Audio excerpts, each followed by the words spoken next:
Olá, nesse exemplo nós vamos ver um atendimento sendo iniciado através da interface do chatbot. O usuário, estando navegando numa das telas da sua intranet, pode ter acesso a um link que o levou para esse ambiente.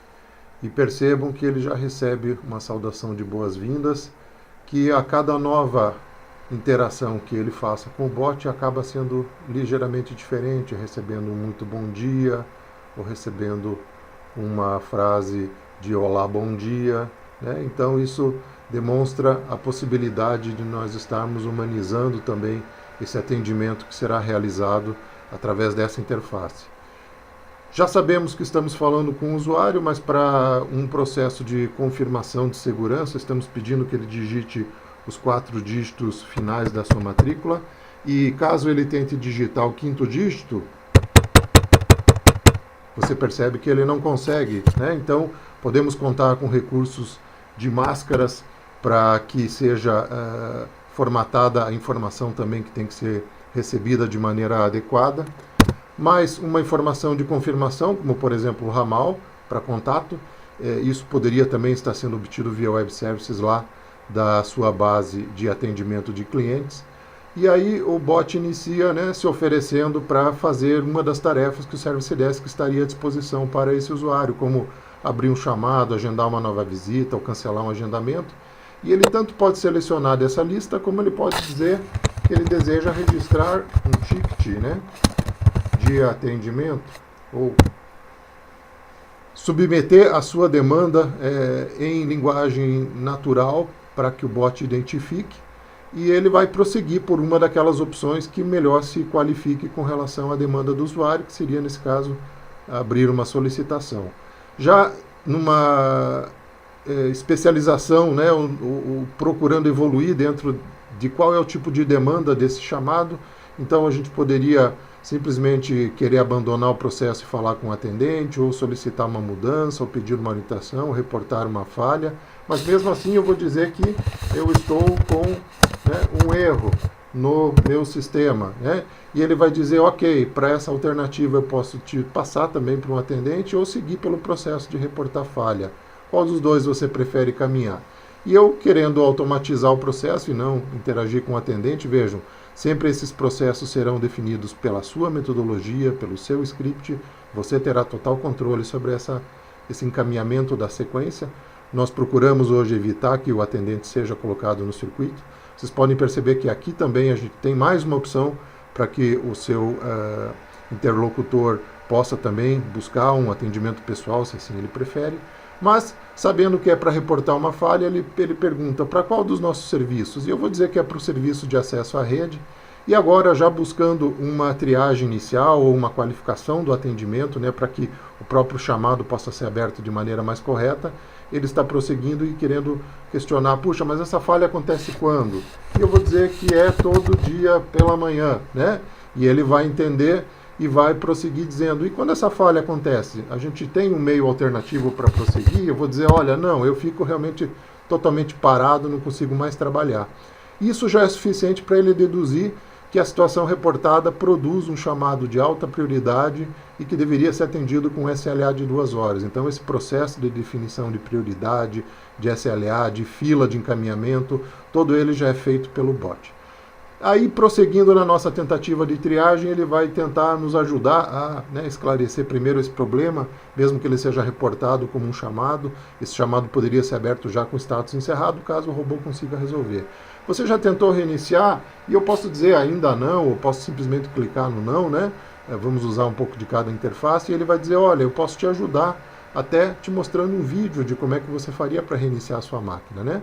E aí a gente pode assistir esse vídeo tanto nesse formato miniatura reduzido, como nós podemos estendê-lo para encher toda a tela, ou nós poderíamos ter ele ocupando aqui toda a área de exibição da ferramenta. É uma outra opção de janelamento para esse vídeo também. E eventualmente ele vai aguardar que eu assista, né? Eu vou dizer, ok, né? Já vi, né? Vamos em frente.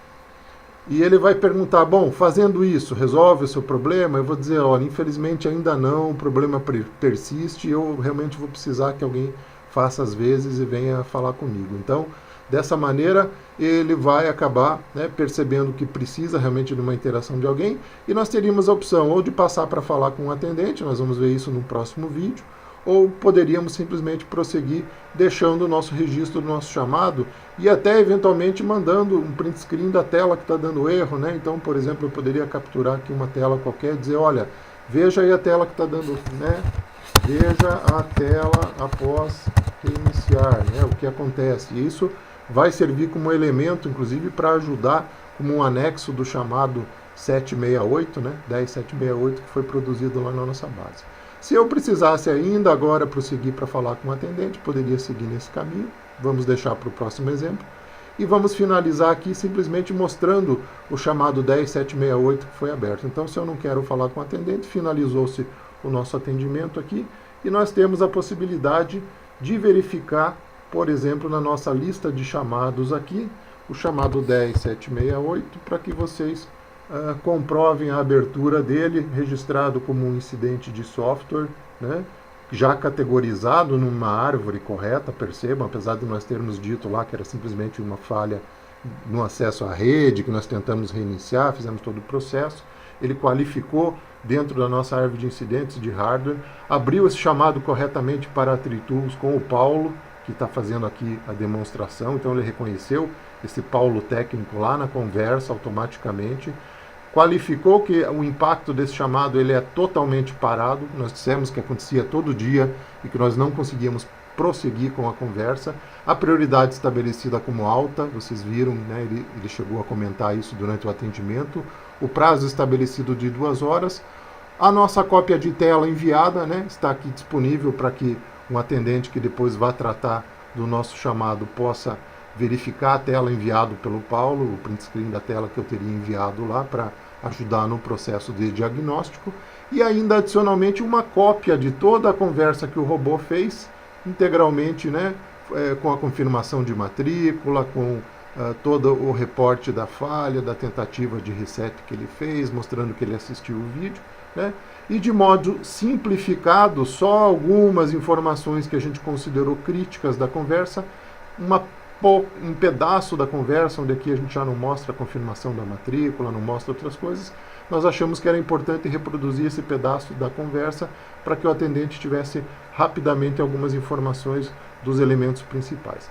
Então, isso mostra a possibilidade, né, de triagem, atendimento, e vejam, esse chamado ele acabou ficando numa situação de em resolução, nós encaminhamos esse chamado lá para a área de resolução, para que agora o back-office resolva, mas ele poderia já ter sido também produzido de modo encerrado, né? Se o robô tivesse conseguido, com aquela explicação de reinicialização, resolvido o problema do usuário. Então, essa é uma dos ciclos de atendimento que nós podemos executar dentro do Service Desk com o chatbot.